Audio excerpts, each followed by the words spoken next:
Just a mile and a half from the glittering canals of Venice lies a fractured sliver of land that the locals refuse to acknowledge. It sits quietly in the Venetian Lagoon, choked by overgrown vegetation and crumbling brickwork, entirely isolated from the romance of the surrounding city. This is Poveglia Island, a place where the air itself feels heavy with the accumulated weight of centuries of human suffering. The Italian government has strictly forbidden access to this desolate shore, wrapping it in a shroud of legal prohibition that only deepens its terrifying mystique. To understand the darkness that saturates the soil here, one must look back to the 14th century, when the Black Death first swept through Europe with apocalyptic fury. Venice, a bustling hub of maritime trade, was uniquely vulnerable to the devastating plague. As the death toll climbed to catastrophic heights, the city's magistrates made a desperate, ruthless calculation to protect the surviving population. The sick and the dying were forcibly removed from their homes, stripped of their identities, and exiled to the surrounding islands. Those banished to the quarantine zones were not sent to heal, but simply to die away from the pristine streets of the Republic. Poveglia became a terminal destination, an open-air charnel house where thousands of plague victims drew their agonizing final breaths. Men, women, and children were deposited on the muddy banks, left to succumb to the horrific symptoms of the disease with no hope of rescue or medical intervention. The cries of the afflicted echoed across the water, a relentless chorus of despair that slowly faded into a suffocating silence. The sheer volume of concentrated trauma generated during this era left an indelible mark on the landscape. Researchers of anomalous phenomena often discuss the concept of environmental imprinting, a theory suggesting that profound emotional distress can alter the very fabric of a physical space. When tens of thousands of human beings experience their final moments in absolute terror and excruciating pain on a tiny, isolated landmass, the energy of that collective suffering does not simply vanish. It seeps into the earth, saturating the bedrock and the surrounding waters with a permanent, lingering dread. Centuries after the initial outbreaks, the physical remnants of this mass tragedy are still terrifyingly present. The soil of the island is said to be composed largely of human ash and pulverized bone, the grim result of massive pyres that burn day and night in a futile attempt to halt the contagion. Walking across the overgrown fields, one is literally treading upon the remains of the forgotten dead. The twisted roots of the ancient trees wrap around fragments of history, anchoring the island's gruesome past firmly to the present day. This horrific legacy was compounded when the bubonic plague returned to ravage the region in the 17th century. Once again, the Venetian authorities utilized the island as a lazaretto, a maritime quarantine station where infected sailors and citizens were unceremoniously dumped. The mass graves were reopened, and the cycle of immense suffering was renewed with terrifying efficiency. The land absorbed another generation of agony, cementing its reputation as a cursed domain where life was extinguished with brutal, systematic indifference. For generations afterward, the fishermen of the lagoon learned to steer their vessels far clear of the cursed shores. Local legends spoke of unnatural currents that would drag boats toward the island, and of fishing nets pulled from the water tangled with human remains. A profound, superstitious dread took hold of the surrounding communities, transforming the landmass into a psychological void on the map. It was universally understood that this was a place belonging solely to the dead, a territory where the living had no rightful place. Yet the 20th century brought a new, perhaps even more sinister chapter to the island's dark history. In 1922, the existing structures were repurposed, and a sprawling mental asylum was erected among the ruins of the plague hospitals. The decision to house the vulnerable and the mentally ill on a site synonymous with mass death seems, in retrospect, astonishingly cruel. Patients were ferried across the lagoon, isolated from society, and locked away in a facility that already felt like a tomb. Almost immediately upon arrival, the inmates began to report terrifying experiences within the institution's damp, echoing walls. They spoke of shadowy figures standing at the foot of their beds and heard disembodied whispers echoing through the ventilation shafts. The patients claimed they were being tormented by the restless spirits of the plague victims, but their frantic pleas were dismissed by the medical staff as mere delusions. The very illness that brought them to the facility was used to invalidate their terror, trapping them in a nightmare from which there was no escape. The haunting of the asylum was not merely auditory. but allegedly manifested in physical, oppressive ways.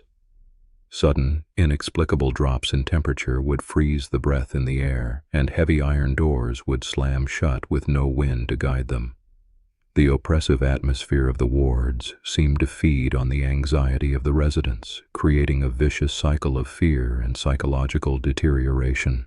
The architecture itself, with its long, shadowy corridors and barred windows, amplified the sense of inescapable dread that saturated the environment. The horror of the institution culminated in the actions of a notorious, unnamed doctor who presided over the facility in its final years. According to persistent historical accounts, this physician viewed his isolated patients not as human beings in need of care, but as disposable subjects for brutal medical experimentation. He is alleged to have performed crude, unauthorized lobotomies using rudimentary tools like hand drills and chisels, all under the guise of finding a cure for insanity. The bell tower, the tallest structure on the island, became his private theater of cruelty. The screams from the tower carried across the water a chilling echo of the agony that had defined the land centuries prior. It is said that the doctor's unchecked sadism eventually drove him to madness, pursued by the very phantoms his patients had warned him about.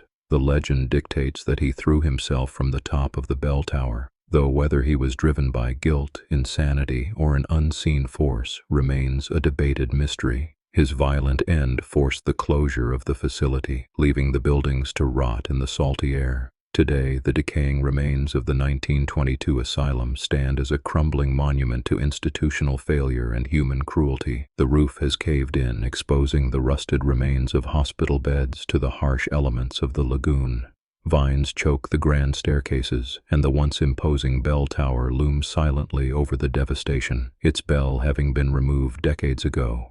Yet those who have illicitly navigated the waters to reach the island claim the silence is entirely deceptive.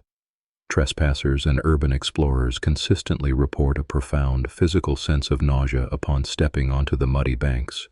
The atmosphere is described as suffocating, a heavy pressure that presses against the chest and triggers a primal instinct to flee. Audio recording devices left in the abandoned wards have allegedly captured the sounds of scraping metal, muffled weeping, and the distinct, rhythmic tolling of a bell that no longer exists. The sensory anomalies are so overwhelming that few who dare to visit can endure the environment for more than a few hours. This brings us back to the theory of the environmental imprint, the idea that a location can become a battery for human anguish. If a single traumatic event can leave a psychic scar on a house, what happens to an island that served as a mass grave for over 100,000 souls? The layers of suffering, from the agonizing deaths of the plague to the clinical torture of the asylum, do not simply overwrite one another. They compound, creating a dense, impenetrable atmosphere of despair that defies rational explanation. Parapsychologists and dark historians argue that the island functions as a temporal anomaly, a place where the past refuses to remain buried. The sheer concentration of biological decay and emotional terror has fundamentally altered the electromagnetic properties of the land. This localized disruption could explain why compasses spin wildly near the shore, and why electronic equipment frequently fails within the walls of the ruined hospital. The environment is actively hostile to the modern world, guarding its secrets with an invisible, oppressive force. Even the local law enforcement, tasked with maintaining the strict quarantine of the island, approach their duties with a palpable sense of unease. Police patrols on the lagoon rarely linger near the shoreline after dusk, preferring to keep a safe distance from the crumbling docks. There are whispered accounts among the maritime authorities of strange, luminescent fogs that roll off the island against the wind, and of shadowy silhouettes standing motionless among the dead trees. The official mandate is to protect the public from dangerous ruins, but the unspoken reality is far more unsettling. Those who have attempted to purchase or redevelop the land have consistently been driven away by inexplicable misfortunes and sudden, intense feelings of dread. A wealthy investor who sought to transform the ruins into a luxury resort abandoned the project after only a few days on site, refusing to ever speak of what he experienced in the darkness. The island aggressively rejects any attempt at rehabilitation, as if the soil itself demands to remain a sanctuary for the forgotten and the damned. It is a monument that refuses to be gentrified. As the sun sets over the Venetian Lagoon, the silhouette of the dark island cuts a jagged black shape against the twilight sky.